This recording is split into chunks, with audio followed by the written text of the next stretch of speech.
Okay, I believe we are live. So, welcome to Tamarah's Closet today. I have a very special guest with me today, and I'm really excited. I have to say, he's been a lot of fun to promote because he has the most gracious and loyal fans, and they've really been a lot of fun for me. And I've actually got to promote him twice because we had this scheduled a while back and rescheduled.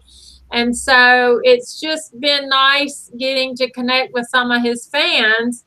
He is the firstborn son of legendary Rock and Roll Hall member of the Allman Brothers band, Gregg Allman.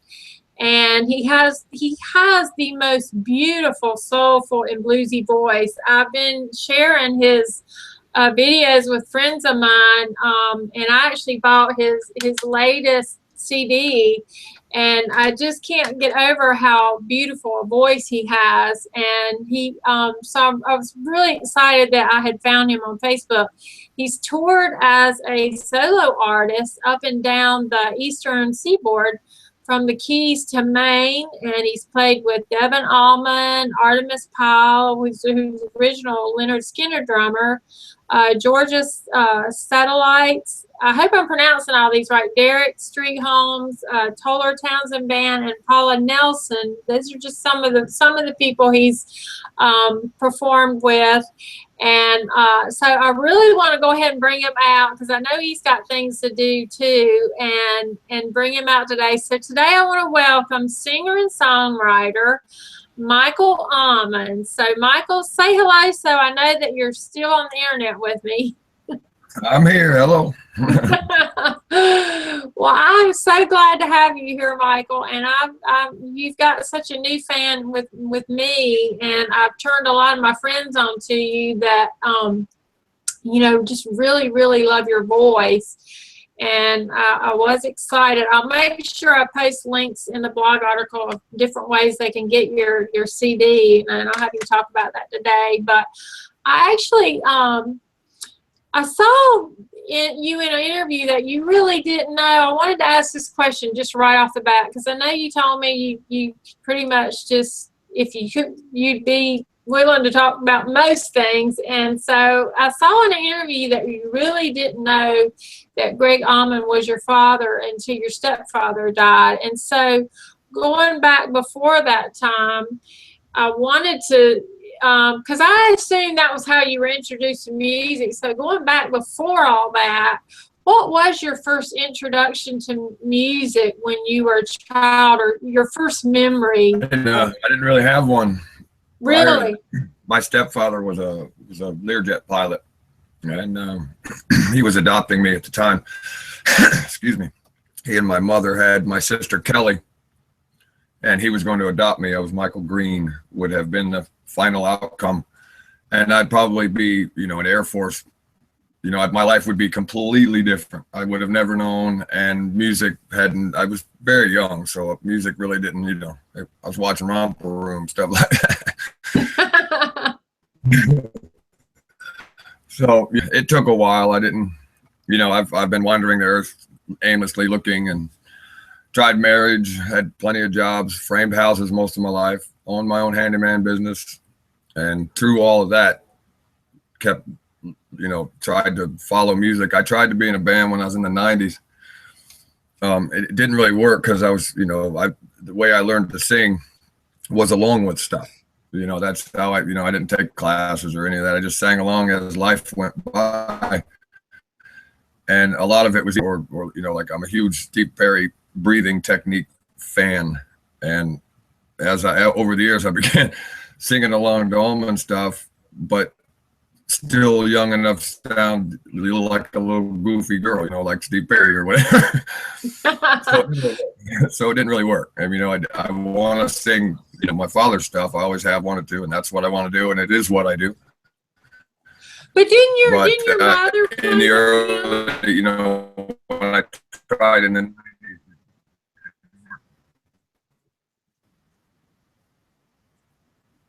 I'm getting a little garbling. I sound like a robot. Yeah, I didn't hear you. Hey, we're back. I don't know where I was. Okay.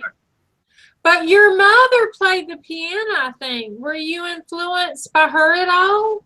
Not really. My mom had to, right, just about from as far along as I can remember, my mom's been battling breast cancer. Back when the days they didn't know what it was, where the doctor actually just removed the lump, and that caused all of the tentacles to spread and the insanity to occur.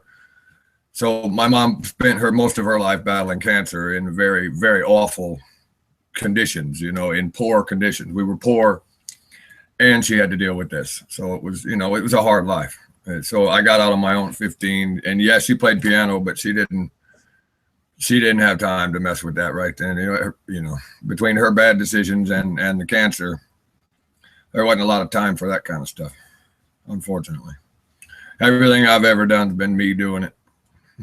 Yeah, but it sounds like you had a good relationship with your mother and your stepfather. Were they any type of big influence on you as you grew up, or was she just too sick to?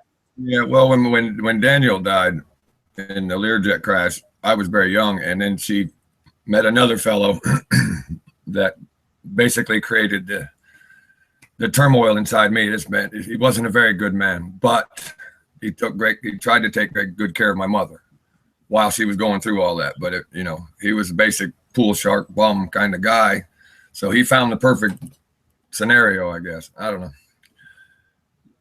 I digress. What was the question? I'm sorry. Wow, that's just was she? No, they did. I mean, he sang a lot. He had record collections and things, like play records of like the Deep River Boys, old 50s black music, and turned me on to, he did influence a lot of vocal range. The guy had an amazing voice. I don't know why he didn't do something with it. He didn't do nothing. I mean, he wound up, he didn't do nothing. But yeah, he helped me a lot with the vocals by playing things that I wouldn't normally have heard. Just some amazing music. That's why I love hanging out with, I got Charles Neville I play with when I go up with the Allman Neville Pitchell, and that's just neat. I hear old stories. It's really cool. Anyway, sorry, I'm wandering off. No, that's okay. But this was with the man that came into your mother's life after your stepfather died. Is that right? We're talking about this. Correct. Yeah. The actual stepfather had no influence. He was a pilot. He didn't. He wasn't involved in music whatsoever, which is probably what turned my mom on to him. I don't know. Yeah. But how old were you when you played your first instrument, and what instrument was that? Well, my mom got me a set of drums one Christmas after, for a long period of time, we were waiting for the settlement for the Learjet crash. And 10 years after it occurred, 10, 12 years after it occurred, we got a small chunk and we got real blah. But that was a nice Christmas, and Mom bought me a set of drums, and I played those a lot. And then I started to play in a band, and they said, "You got to move your drums." I went, "What?" I ain't playing the drums no more. It never occurred to me to pack them up, move them around. Now I see the drummers have to work their butts off and have to work very hard at setting their stuff up, but apparently they love it. So I'm like, yeah, it's a good thing. I have a guitar here. I have a chord chart on the wall. I'm a guitar owner, not a guitar player. Big difference. I just sing. My passion is with just singing. Instruments have really, I think I'm too lazy to really, because I don't like dedication for that. Singing's natural. It goes everywhere I go, and I can just open my mouth and out it comes. Right. So, that's been the thing. So your mom didn't teach you to play the piano or anything because she was, okay. Yeah. No. So when you write a song, though, I have to ask this, because when you write a song, you don't really have a go-to instrument then. Does the tune, how do you translate the tune in there? How do you, what's in your head? Do you hum it to one of the other musicians, or? Well, out of the stroke of luck, what occurred for someone on Hard Labor Creek is sit down and I start singing it, and the good musicians pick up what I hear, or they give me what I hear. It just comes out with a melody of vocals. It's not, there isn't really, I have to hope they hear it, and I don't hear it. So whatever, as long as they, and they will. I don't really hear the instruments. I hear the pause. I feel the pauses and the breaks and the time and what I want said and how I want. Like Mule Named Whiskey has, it's a dramatic story of sorts, you know, about basically about being run out of town because you got too drunk. Which, you know, in the past I've had severe problems with such a problem. Still have tiny ones. I apologize for not being on the show last time. I found myself in the hoose cow. Well, now when you say, like, when you had an idea for a song in Hard Labor Creek, what do you mean? Like, how do you tell the musicians the lyrics and then they kind of put the tune, or how does the tune come about? It just does. I don't really know. I leave that up to the smart guys. Okay. I'm an entertainer, not a musician. Okay. So I have no clue. I don't know how they do it, but they did. Yeah. I thank everyone heavily on that, on the inside the CD, because there's a lot of musicians on that. It's all hired guns. When I first decided to get back into it after my second marriage fell apart, and I just absolutely had it with the hard jobs and the busting my butt all to lose, you know, I'd be at the whim of a woman. You know, I can't grasp that anymore. Right. So I called my long-standing friend and manager, and I said, you know, why don't we get started? So he said, all right. So we made the album. It took me 3 years to get the album. While I was working, I kept framing houses, and actually I was an electrician then because my body had already started hurting. I switched to electricity. So we made the CD, and then I had that CD, and then I began traveling all over the place doing guest appearances, essentially looking for Mark Shane. I finally found him, but I never really, you know, just went around singing Allman tunes because every band out there knows at least one or two, three, you know, if I'm lucky. And then I had the CD that they could learn from. So it worked out pretty well. And then I was headed to Sarasota as just my last ditch effort, because I had traveled around for a couple of years trying a good right hand, the musician. I need someone to get in my head and help me. And you know, Mark Shane's perfect for that. He fits in nicely. And I and his. And you know, so here I am. My last stop, I met Mark, and we've been together now working for 4 years. We're working on an album, but money's tight. You know, I don't have any help from the Allman name, and I'm not asking for it. Don't want it. Well, yeah. I don't know if I don't want it. I ain't asking for it.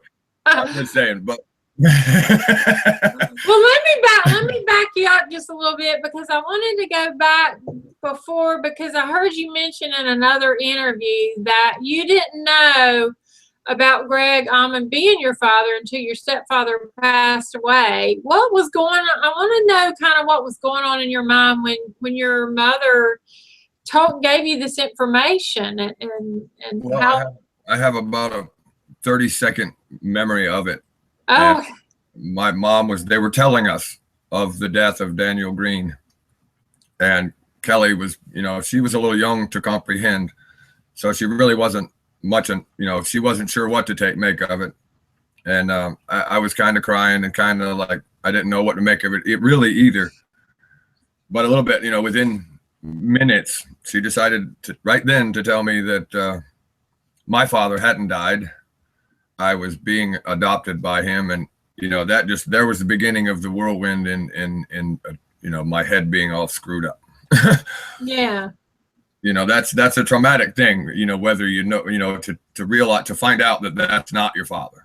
That in itself is strange. Yeah, that was a strange moment. But as time, you know, but luckily I was young enough, and my name, in order for my mom not to have to give me up in the 60s, she had to be married. Her father wasn't going for her not being married. So she married John Eugene Hendrick, her best friend's boyfriend, and then had it annulled after I was born. Grandfather was happy. Everybody's happy. I'm on the planet. So I had to live my life as Michael Hendrick. until my 18th birthday. And my mom only said all she wanted from my father was to be sure that my name changed at 18. And it did, but I didn't actually change it till like 22 because I'd gotten married, had children. Both my sons still carry Hendrick. Even though their desire is to switch it. I don't exactly know how to do that yet. I've got to, I don't know. It's tough to do stuff with your name these days because of all the, the security and whatnot. Yeah. Again, I probably wandered off. No, but at what point did you meet Gregg? Because I think you finally met him how old were you when you finally met him? I was 17 to live. I'm page 299 and 300 in his book. I went to Sarasota at I'm 19 and Anna Maria Island, and I lived there with him. But I say I lived there with him. We got there, and he don't have no room for no youngins. He's got a job to do, and there's nothing wrong with that. So I wound up staying there on the island alone while he was gone, and I went to high school for a little bit. But a lot of times we did spend together. When he'd come back, we'd spend a few nights together. And my little dumb kid would, make weird statements. A couple of them haunt me. Daddy, can you play Ramblin' Man? It was the only one I could sing at 19.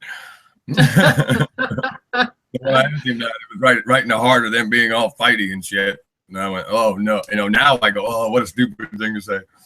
Didn't know then. But I stayed with him a little bit, off and on. I went back a few years later. He's a big kid. He doesn't need the knowledge of how to be a father. So I'm not. I didn't. When this happened, though, was this was after he and Cher split up, or was that? Yeah, that's when I met. Yeah, that's the only interaction I have with Cher is she called the house one time swearing like a sailor, and I hung up on her. And then well, I didn't know who it was. It was just a woman swearing, and I went, ugh. So she calls back, and I said, hello. She said, who is this? And I answered, and we went on the conversation. She said, oh, I apologize. Tell Gregory I called. We hung up. My dad gets back. I said, I hung up on Cher. He said, that's the best thing you've ever done, son. So, that was during some of the bitterness going on there too, and it was. I don't think he meant that. He's a very humble, sweet man. He's not, not vindictive, or he ain't bad mouthing nobody, and I'm not either. I just mean he just thought that was hysterical. Yeah. But other than that, I don't have. I don't. That's the only interaction I have. I'm Michael Allman BC before Cher. Yeah. That's a good way to look at it. Okay. But so you really didn't stay. How long did you didn't live with him long then, right? Or because you said he was gone a lot and. You broke up a little bit, honey. I'm sorry. That's okay. I said you didn't. So you didn't live with him long because he was off doing his own thing. Yeah. Right. Yeah. A few months. Well, I got real lonely. And I wanted to go. I had a Sean, my girlfriend, and my 18, yeah, my girlfriend in Michigan. I was missing her because I didn't have nobody. If it wasn't for Augie's that was on, I would have starved to death. That was on Anna Maria Island. Augie's was a great food place, and I ate there all the time. Coincidentally, his son was the bass player in the first attempt at a band in his garage, and that was hysterical. Well, I could sing Cream pretty damn good though. Well, during that time, the time that you, the short time that you were around him, and I know he had a lot going on then too. Was there what kind of influence did he have on you as far as, in the music part of your life? Or Well, he's Gregg Allman. I think he influenced 90% of musicians in the world. Yeah. So, it's the same as anyone. He was, he's just such a neat man. He was everything about him. I wasn't, you could say, infatuated with. It was just very cool that was my father. It just all my life I'm in awe You know, he's an amazing man. I love the music. I'm truly a fan too, you know. So Yeah. I have fun singing it. I hope I get some slack because I do a lot of Allman Brothers stuff. But I've seen Devin work really, really, really hard, and the most thing I hear back is he didn't do hardly any Allman Brothers, and I'm thinking, you know, well, he don't really want to be known as that kind of guy. Yeah. He works very hard at his own. I do. I don't mind being, you know, the one that keeps the Allman music alive, not the name. We all have a good, beautiful name. But I enjoy it a lot, and so do the people. And what they're saying now to me is they want more of mine, which I find to be a better, you know, way to look at it. I'd rather give them great Allman Brothers music that they want to hear, and then have them walk out there wishing they'd heard more of mine, as opposed to the other way around. Right. Yeah. Because they're not paying attention to mine then, if they're just wanting to hear more Allmans.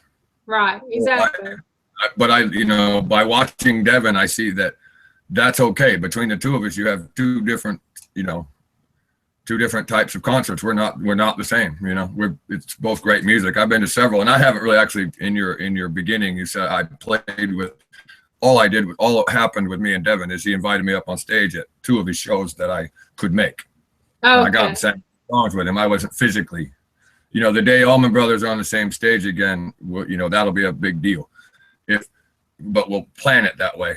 He's done stuff like that with Elijah, but that's probably kind of hard to do. Elijah has a completely different style of music, you know, Right. with Betsy and all that. Yeah. Well, was there a pivotal moment in that short period you were around with your dad is that when you knew you wanted to become a singer, or that you wanted to take it seriously, or how did that moment happen? When did you realize you really wanted to be a singer? Not until I began the Hard Labor Creek. I mean, I've always sung, and I've always thought about it and dreamed about it. Always sang, always wanted to, always said I wanted to. But I never really hunkered down and done it until I began now, like the beginning of Hard Labor Creek, which is a horse park. It's a park. It's a national park right by my mom's house in Conyers, Georgia. Oh, okay. Yeah, it's Hard Labor Creek Park, and you can ride your horse, take your horses there, and you can have this big park. So I had a German Shepherd Rottweiler mix, and we used to go there all the time. It was just so quiet and calm. I was going to name my band Hard Labor Creek, but then I decided that since I didn't have a band, I just had a solo album. I went with the solo album title, Hard Labor Creek. Yeah. I love going there. It's quiet. There's nothing, you know, it's not fancy. It ain't got nothing to do with fancy. It's a safe haven for birds and stuff and people when they want to go camping and relax. And I liked it. We used to go there a lot. Me and my dog did. Yeah. Well, how during this time when you realized you wanted to make a singing career, did you have much correspondence with your father, and do you today, or is that something you really? I mean, because I know you're not. No, in all the, you know, in the several occasions, including me showing up at concerts unannounced and things like that, I've managed to, you know, put a bad taste in my dad's mouth and all the people that work around him and help him, and, you know, and he's, you know, he's guarding his liver. And right now, you know, I still have my drinking fun, which I don't drink near as much as I used to. I don't drink at home. I don't drink for fun. I drink for, you know, sociability. I'm a social alcoholic, I guess, socialholic. But I'm also a dangerous person, and he can't have things like that around him. And I don't mean dangerous. I just feel like I just wound up in jail. I mean, he can't have that kind of publicity. And his son still does it, even though we don't. But I think anything we have now is my fault. I'm a little stubborn, and I don't want to be let down again. So I think there just really isn't a relationship there, and there's not a lot I can do about it. In probably both my mind and his mind. I don't know. But now I'm 50. I'll be 50 this Sunday, and I'm fairly well on my own way. I'm not trying to. It scared me when he would die. I thought that would suck if I couldn't say goodbye. But anyway,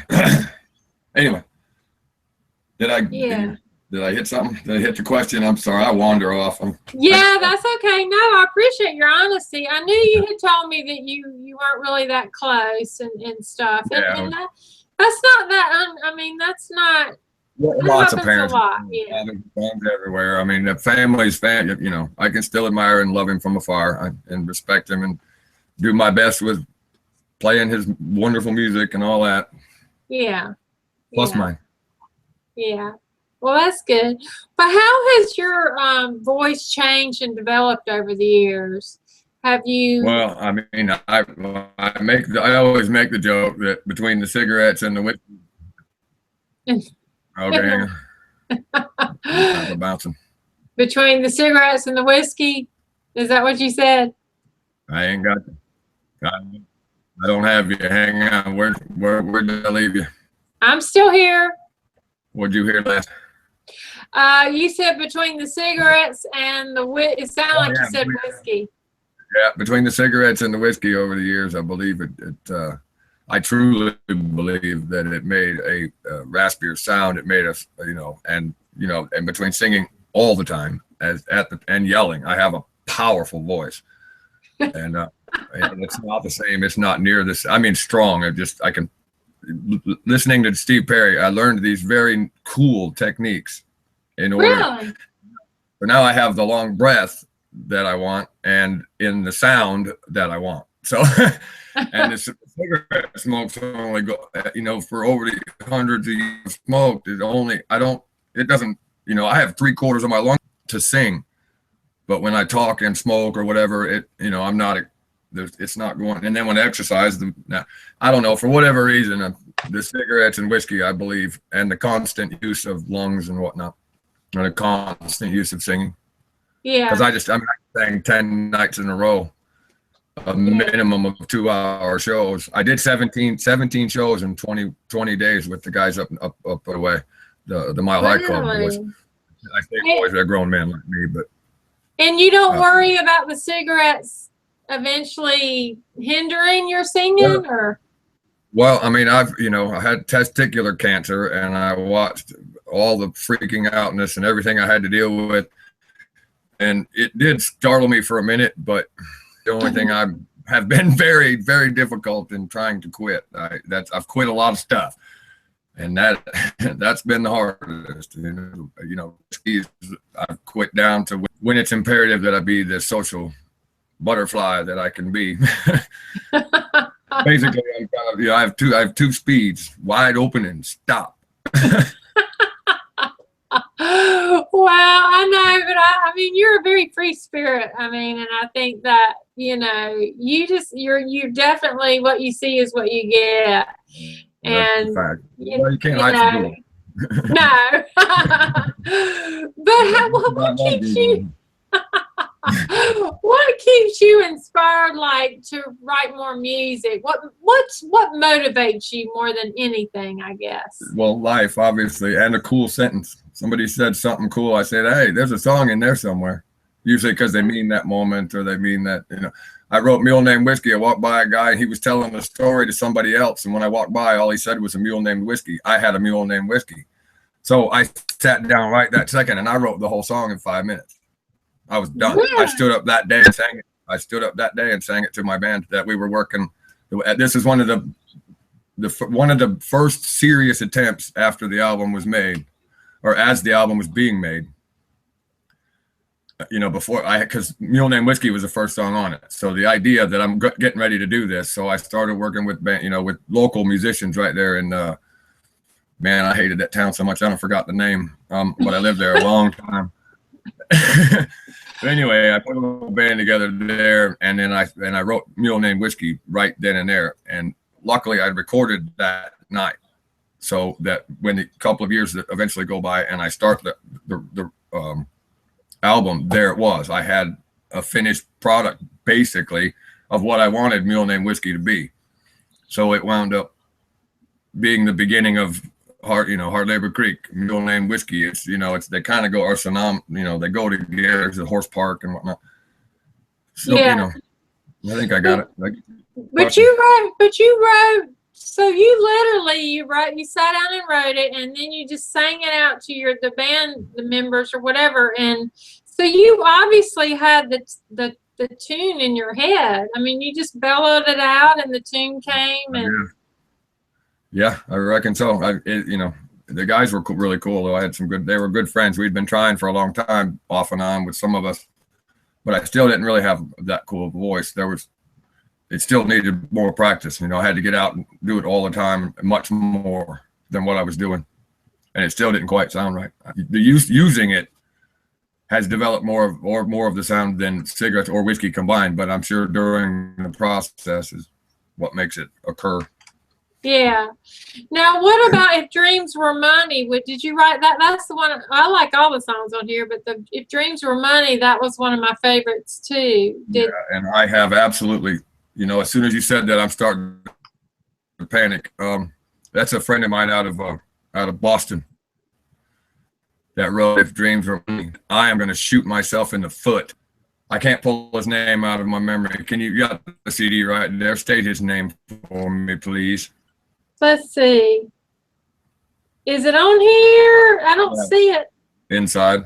Look at Dreams. I gotta go inside. Oh, how embarrassing! But that's okay. Don't worry about it. All right. Well, I gotta find my glasses now. Hang on. That's my problem. Oh, here we go. Is it good? Oh, I can't. Bruce Marshall. I got it. It came back. I'm sorry. Okay, that's okay. Honestly, Bruce, I didn't open it yet. It came back. Yeah. Bruce Marshall is an awesome blues player up in the Boston area, and I went into one of his shows, and Skinner's my partner in everything as far as music goes, and he's the manager of my company, all that stuff. But we went into a bar in Boston to hear him and meet him, and he played If Dreams Were Money. I've changed it a bit. I've made it I've made it kind of my own, but he wrote it and I loved it so much. So it was the next round to go on. I did 2 songs first. I went and then I found that song, and then Sonny Tackett out of Kentucky. He had a song that he wanted me to hear called Laid Back that he'd written in 1979 when my father's album Laid Back came out. He said, well, there's no song on here called Laid Back. And I guess he wrote it and tried to get it to my father, see if he was interested. But, so when I heard the song, though, I absolutely loved it. The story was pretty much irrelevant, but that's his story. I like the song Laid Back, thinking about you and me. So Sonny Tackett then helped me produce those 2 songs in Kentucky, whereas the other ones were in Georgia. I scattered them around in different places, different musicians. There's 4.5 songs on there that I wrote myself, and then the rest are others. Yeah. I remember. A guitar player friend of mine wrote 2 of those that we were working on yet another, and we were working on the album after those first 4 songs came out. We had something to work with, so we kept right on. And I asked one of the guitar players I was working with if he'd ever written a song, and he said, sure. So, he came back a couple of days later and said, well, I hadn't really ever wrote one, but here's one, and which is on there. And that was his first written song, and because he had lied to me, felt bad. So he went and wrote one. Which one was that? Mary Ann on there. Mary, okay. So he came back with that, and I absolutely loved it. It was phenomenal. It's phenomenal. I mean, it's a great song. I do it at acoustic shows. I don't do it at. I don't really do it with the whole band because it's just not a lot of bands. It's not really intended to be. It's more of a ballad. So unplugged shows get those. And you did Circus Full of Clowns. Did you say you wrote that one, or I wrote half of that one. A friend of mine gave me a little line, and he gave me the way it would be cool to do it, and I went and finished it off. I worked with the band, finished doing it, and I have not seen hide nor hair of him since. Like I can't even tell him that, hey dude, you got a published song. I can't find him, so I don't know where he went, but he was a recovering heroin addict, and I think that he was struggling hard with that. He was able. I mean, but every day was a very difficult thing for him. So Circus Full of Clowns coming from him you know, it really, you know, wow, that's great, dude. Yeah. So I embellished it, I made it, I gave it verses, I gave it music, you know, the whole lot, all the music instead of just a riff and a line or a, you know. So I finished it off. So we have joint credit on. I gave him joint credit on writing that as well, Yeah. but I can't find him to tell him. Justin Bradfield. That's it. Yeah. Well, maybe he'll see this interview and he'll know. But Putting his name out there in case, you never know. it sounds like though that you get your ideas kind of come like mine. I can be doing one thing and hear something somebody says or see something on just on a commercial or anything, and then get an idea that might not even have anything even be relevant to what I just saw or heard. But I think that's kind of the way creative people work. You know, we work just I don't know. You said you just yeah. It's just like you said. You heard that guy talk about a mule named Whisky. You know, and then you wrote a song from it. So I think that's cool, actually. There's another one on there. What's the world coming to? That I wrote that one. That's different periods of my life of things that actually occurred.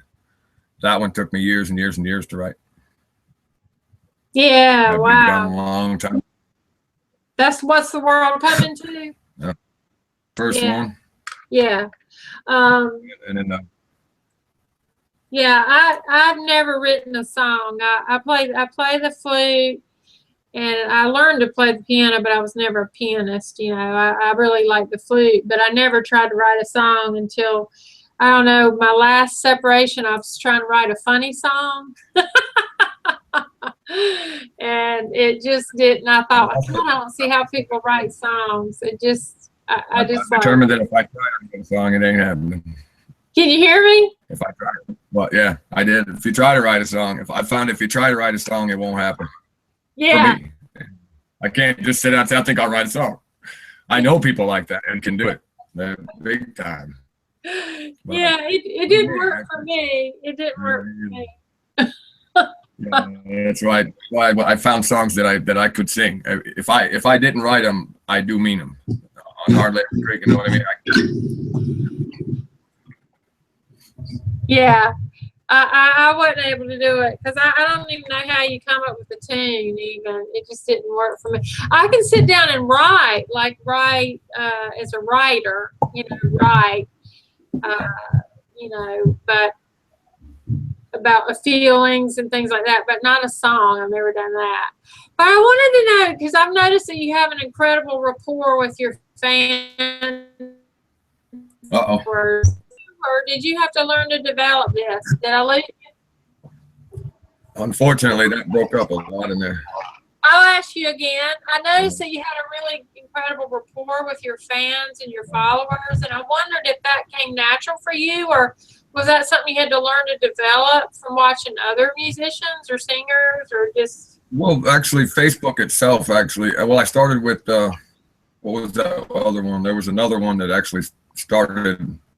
Twitter or MySpace, I think it was. Yeah, I was on MySpace. That's where I began trying, but it was developing so fast that I just kind of got bored with it. It just kept changing so fast and so much. I didn't care for it. And then I stumbled onto Facebook, which started off as just a giant yearbook. You could connect with your classmates, and then it turned into, the way of life in it from the beginning. So I've been able to, Facebook has made me much more in tune, and I go to other people's musicians' pages, and they have lots of people trying to pay attention, and they're not really there. They're not really saying hello. And I think, well, that's nice and all, and it's still cool that other people, the fans interact amongst themselves, but they're not. I don't know. I just feel like if you're going to have something representing you, you ought to at least check on it every now and then and say hello. I like the idea that. Again, I'm a painter. I'm not, so this is part of it. Facebook and these interviews and things like that is part of my way of life. I like that. I spent my entire life. I got a piece of advice. I got several pieces of advice as the years go by. I recall them from my dad, and he said, "Live every minute as if you're on the Tonight Show or, you know, on one of the talk shows. Everything you do, everything you say is being watched. Don't forget that. So it made me start, you know, acting like I was constantly being on television, you know, putting out a nice rapport, and it became me. I enjoy me and enough that I like sharing him. You know, there's times I don't. I like my man cave here. I rent a room from a friend, and this is my fortress of solitude. Excuse me. Yeah. I don't know. I probably wandered off. Did I get the question? That's okay. No, my fans. Yeah, I love my fans, and that's really cool. The coolest part is when you get somewhere, and that's what they say. I've been following you on Facebook for years. You know, I love that. So that's, you know, it's working. That's the only way I know how to get out there now without having a record label and somebody spending thousands and thousands of dollars to get, you know, once they start plastering you everywhere, anybody can be famous.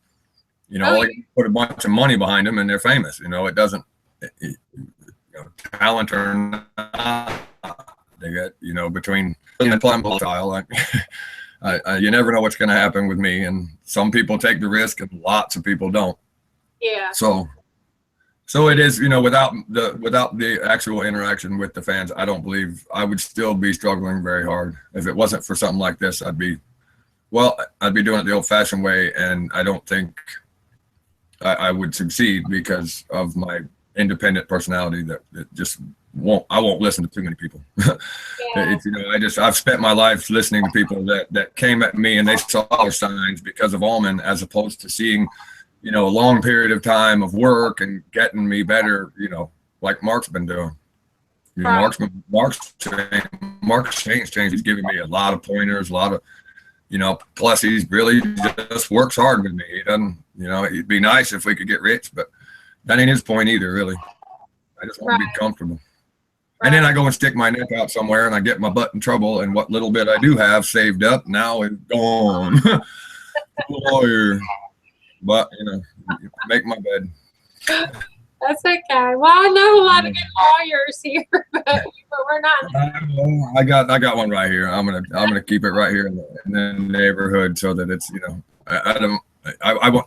The only problem I'm having is they're charging me with a felony, and I can't let that happen. If they would just charge me with misdemeanor, I believe I'm certain I'd just take my lumps and move on.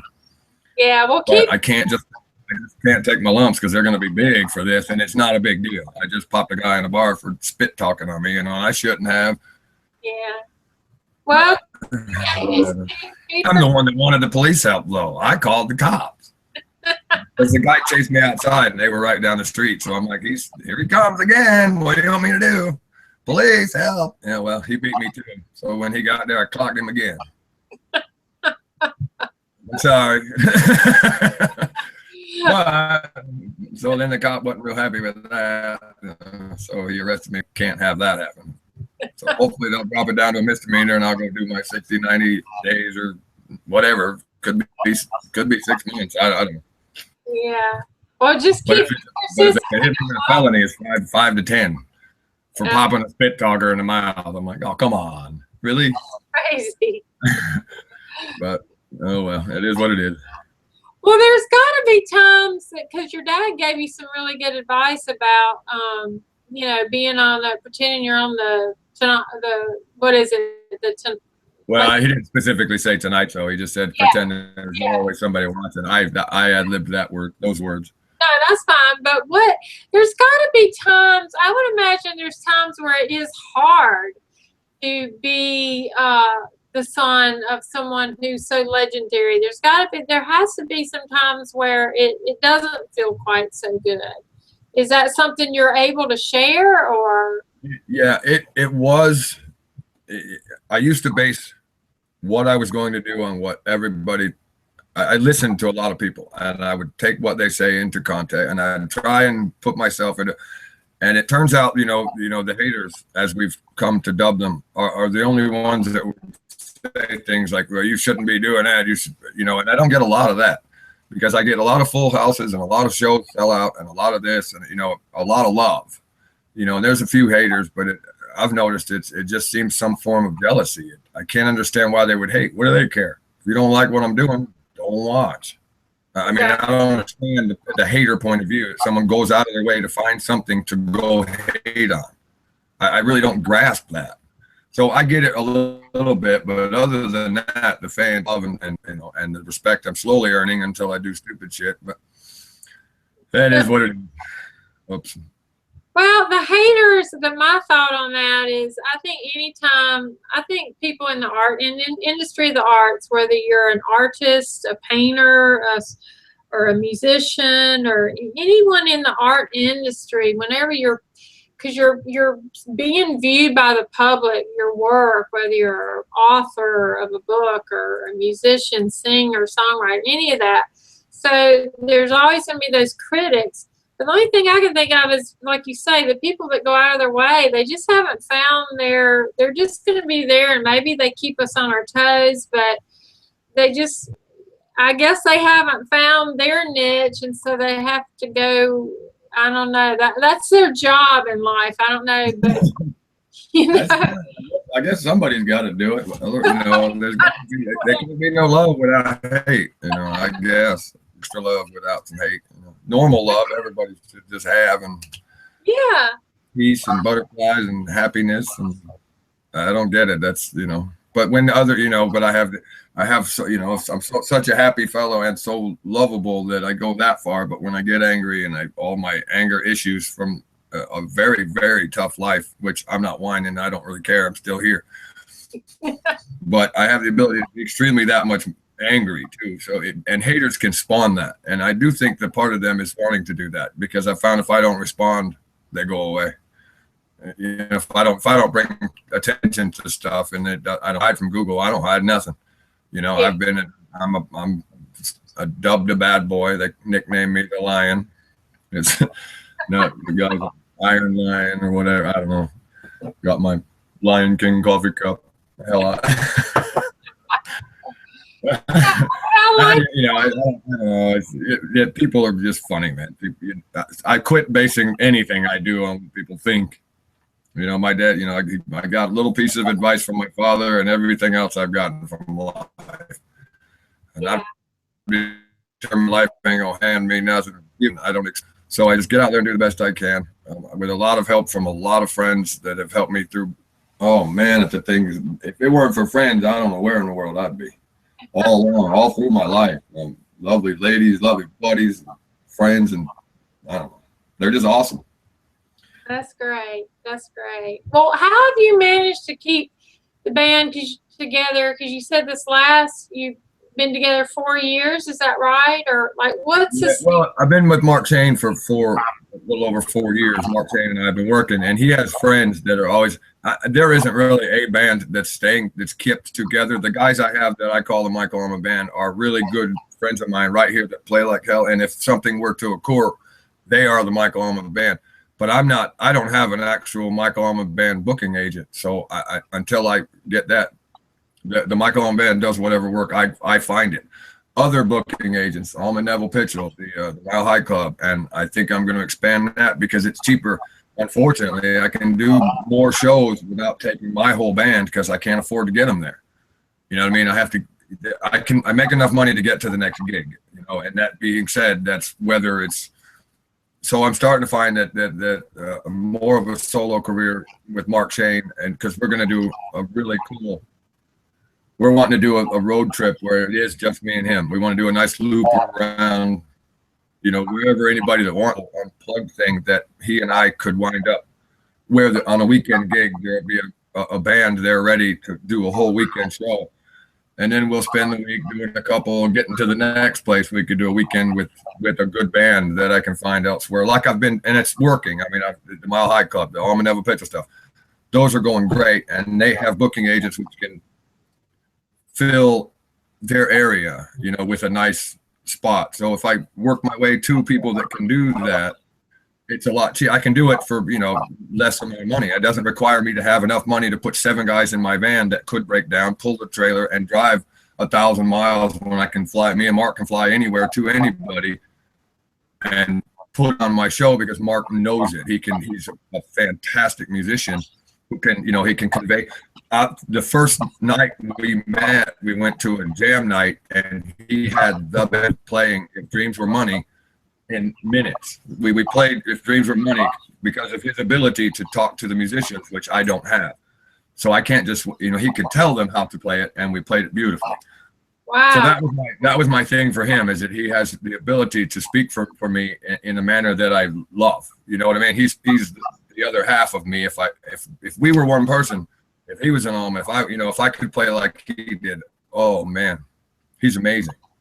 So, there I went. Oh, hope I didn't wander off far again. No, you didn't. No, I was enjoying it. That's great that you had that. So when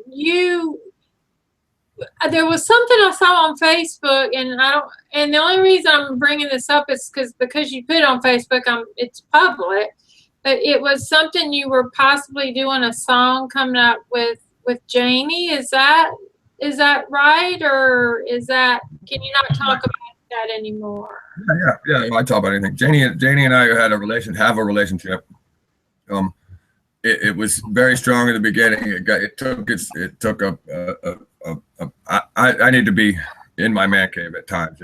I don't have the ability to be in a relationship right this second, so I'm not. But what we are in is date nights. I love them, and we're working together close musically. She's one of the most incredible songwriters I've ever met. Wow. There's a baby grand piano in her living room. She is an amazing piano player, pianist, but she doesn't have didn't have to step out into an actual gig that wasn't like piano bars and things like that. So I began working with her, and she wrote a song about me, and then she wrote one that we could be. It was a duet. I had to change some of the words more for my style, for my part. But yeah, she wrote some really cool songs that we are doing, and we are in a band. When I do Michael Allman and Friends, she's there with me. I book that band. I don't play the Michael Allman Band around town. I've tried that, and I know everybody within 100 miles, so they see me everywhere. Why bother go buy a $20 ticket when you can see him at the jam night down the road? So I abandoned that, but I do have the ability to book Michael Allman and Friends in my area, so that if somebody wants it, they can get it. So, but she goes with me on that. She also has the Diane Durrett band. She's doing. She just did Leesburg Bike Fest, and she did a fantastic job. She's breaking into. I'm helping her what little ahead of her. I'm not very far.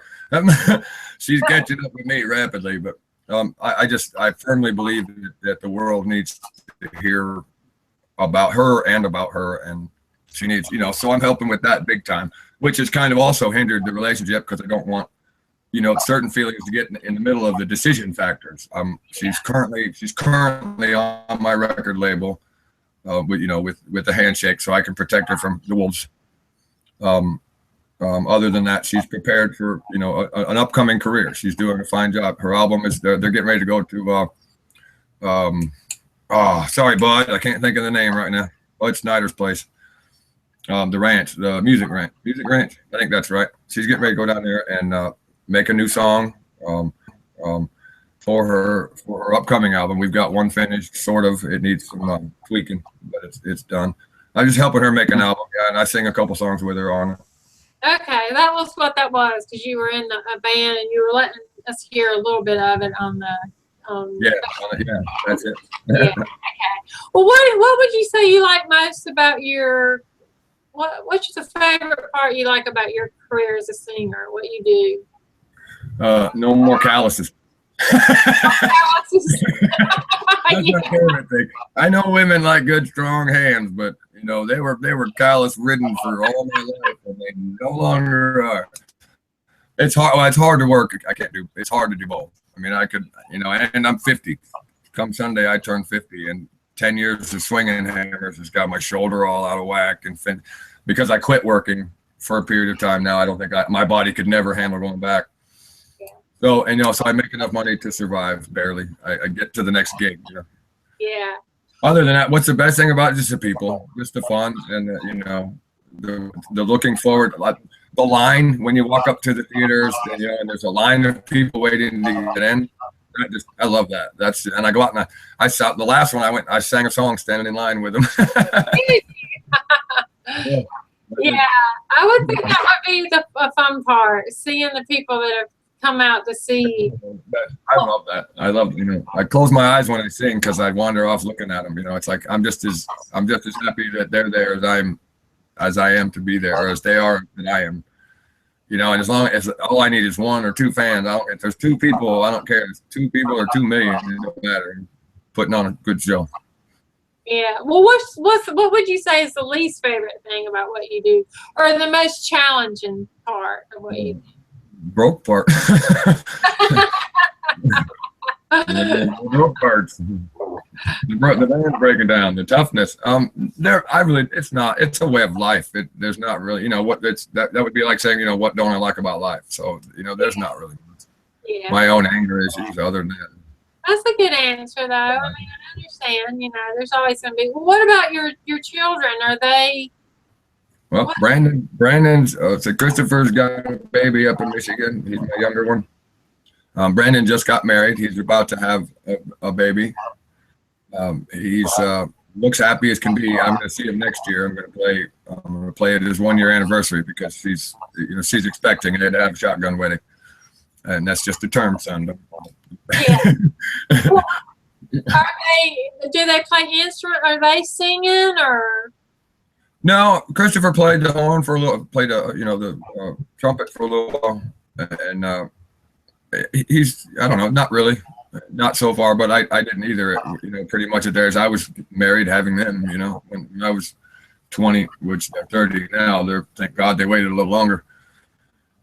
Well, thank God they were careful a little longer or whatever. I didn't really wait. I just been thinking about it. But no, they're not really playing music or anything. They enjoy the social interactions that they get from me and everything. My son got, he's still Hendrick, like I said, but he got Allman tattooed across his back real big last year. And that's not because Gregg Allman's his grandfather. It's because Michael Allman's his daddy. Yeah. So, that just tickled me to death, But, I kept asking, don't you ever want to change your name? He's like, yeah. And I know how that feels because I did the same thing. I was able from 18 to 24 or something like that, and I didn't do it right away. I was like, I don't know. It seems strange to change your name, but once you get the name you're supposed to have, it feels a whole lot different. It feels a whole lot better. Yeah, exactly. Well, I heard in the interview that you mentioned that cancer had changed you a lot. That when you had the cancer, is that? Yeah. Well, it cost me. I mean, I had a nice home. I had a big U-Haul truck that I had every tool you could possibly imagine on to fix houses, metal break. I gutter, build. Everything, roofing, framing, all that stuff. I was a great handyman. And when I got cancer, the hardest part, I didn't have any insurance or enough money to do anything about it, so I had to go indigent. Which meant I lost everything. I had to, I sold what I could and went back down to nothing. So that changed my life. I went in, had my testicle removed. They scared the shit out of me, told me I had to have radiation, chemo, and all that other stuff. I told them I don't, it's like $18,000 a day for 36 days or something like that. And I said, I don't have that kind of money. The dude looked me in the eye and said, well, call your daddy. Wow. No. Bye. So I paid $1,000 to have a testicle removed. They told me I was going to die in 3 years if I didn't have all that. That was 11 years ago, and I'm still waiting. So wow. Kiss my ass, doctor. Yeah. They scared me to death. Them doctors bullied me right in death. They told me I had to have it within days. Wow. And then I waited, so I went and kissed my kids goodbye. And Michigan cared more about the situation because I was at the house with my kids. So they gave me more checkups, and they said, well, just let's wait and see what happens then. You're already waiting. Let's wait. Yeah. I'm still waiting. Yeah. 11 years. I've been waiting to die for 11 years. Don't even think about it. I think about it every day. I'm sure you do. I'm sure you do. Well, you have a huge passion for animals too. I've noticed that you like horses, and you got that little dog. The little dog. Did you bring him? I got mine. It's One-Eyed Jack Allman. Find him on Facebook. Now, what is his name again? One-Eyed Jack Allman. He has a Facebook page, but I mean, he's a Yorkie.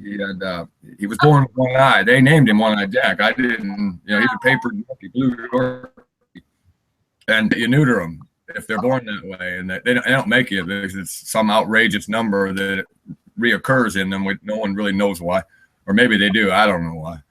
Yeah. So I said, sure, I'll get neutered. You know, I ain't got no nut. I got one nut, but it works fine. So I had him, and he's like my little buddy. He goes everywhere I go. So I like that. I noticed that. I noticed he was with you a lot. And you did some. Didn't you do a concert was it for wildlife? I did. That was a couple years back up in Michigan. I think the one I was holding an owl. I held an owl, big beautiful owl, and he did this cool thing, opened his wings all up for me. It was neat. Yeah, I do stuff. I do as much free stuff as I can, but I'm still, I'm struggling still so hard now that it's very difficult to do, benefit stuff. There's so many things that need assistance these days, but unfortunately, so do I. So very few things can I actually get involved with.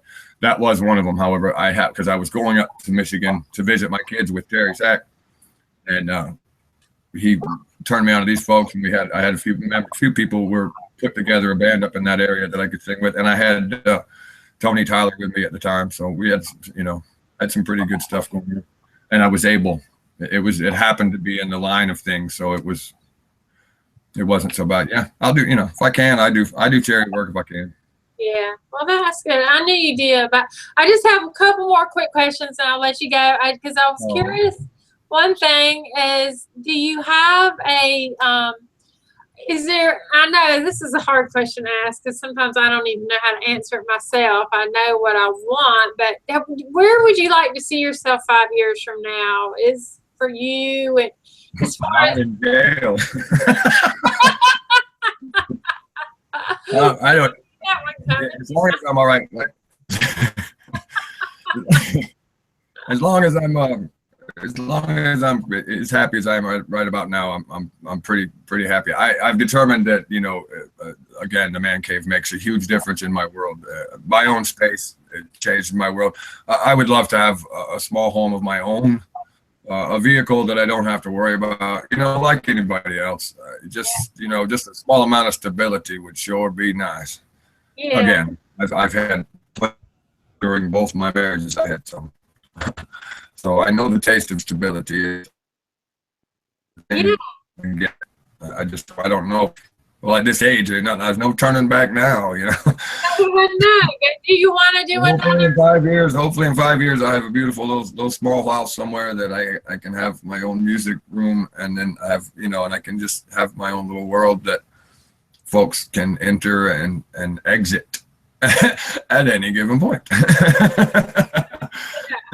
And it'd still be mine, You want to make more CDs? You want to make more?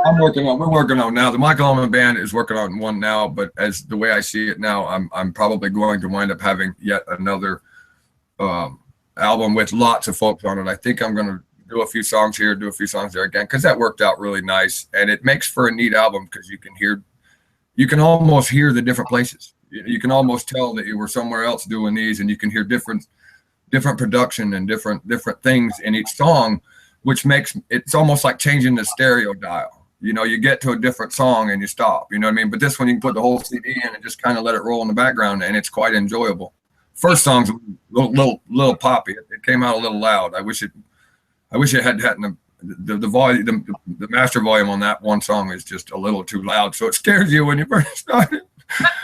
But other than that, I'm very happy with it. I mean, we worked really hard. Tom Skinner and I did, and a lot of Tom Skinner, but we worked ourselves. We each song and each studio cut and everything. We worked. It was whatever money we had and what little we could give to the musicians that helped out. We gave. And it was all a lot. And this looks like that's the way I'm going to have to do it again.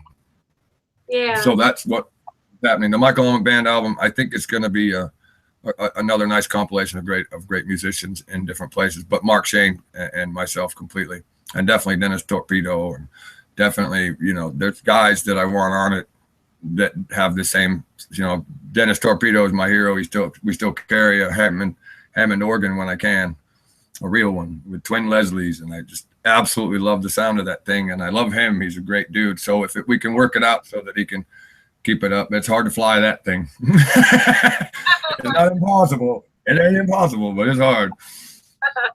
You know, we can get one. We can have one put in place, but that's a dying thing. That you know, even Hammond itself made a electronic one, and it's, you know, and a little tiny new fangled Leslie thing, and it gets kind of close, but you just can't beat the sound of a real one. Yeah. And it's possibly in my head, but I feel like I can tell the difference. You know, but it's part of it seeing it there. You know, it's from watching my father in the living room for the few times that I was able. So there's a big point to it being there. And who knows, if he ever stumbles out, I want him to have a real one. Oh yeah. I say stumble in the sweetest of, I don't mean stumble. I mean, if he ever walks out on my stage. Yeah. Never know. I guess that's where I'd like to be in 5 years. Yeah, that would be cool. That would be cool. No, I don't. Yeah, well. Well, what advice would you give to someone who wants to do what you're doing? Do you have some? I give everybody out there the same advice my father gave me. Get out of this business, quick!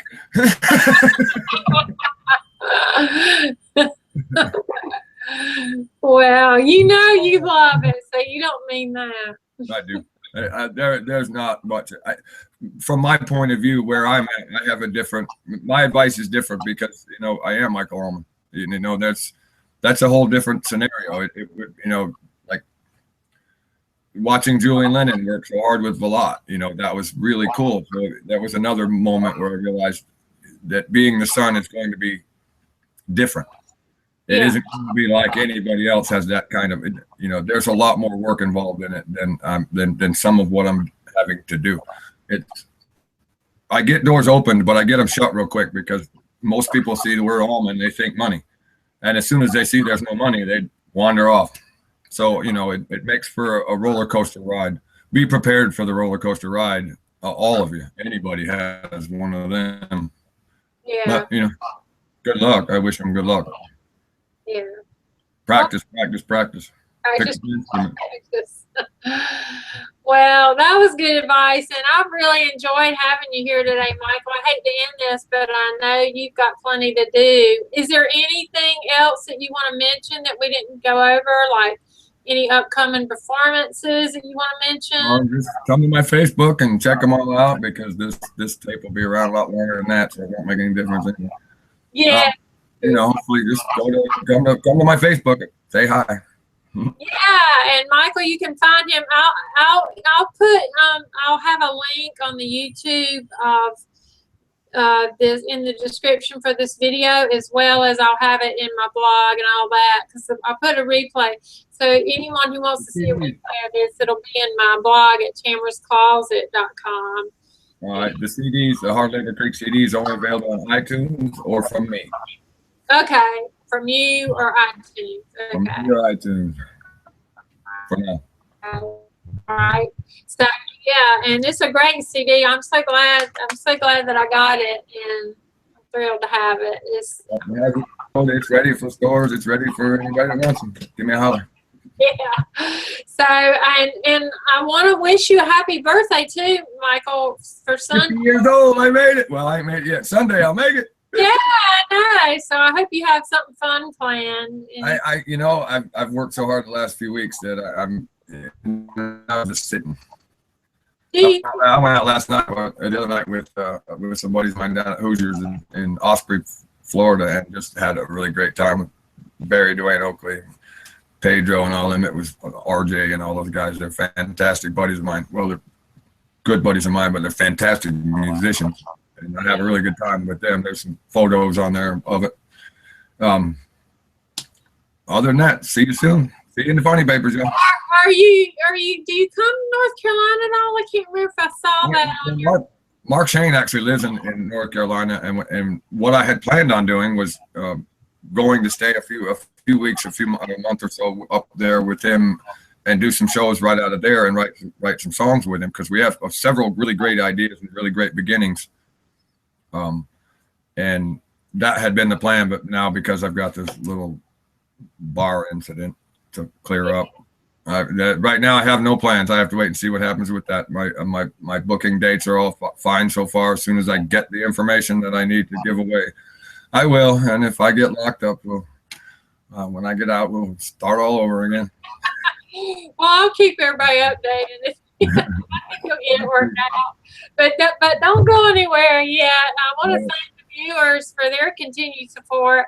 And you can see, like I said, the replay of this interview. I'll be posting it tonight on my page and all my pages. And then it'll also be in my YouTube channel, which is Cinderella Story. And it'll also be in my blog at tamarahscloset.com. So there'll be several places. And then once I post it on social media, Michael will have it too. So it'll be easy to find. And and make sure you follow Michael on Facebook. Just Google Michael Allman, and he also has a Michael Allman Band page as well, and Twitter for his tour dates. And then join me next Friday for my live interview. I've got another brilliant artist who is going to be joining me from Montreal. His name is Joel Martinbolt. And he does a lot of beautiful self-portraits. So his art is very, very beautiful artwork. So I'll be starting to promote him as well coming up.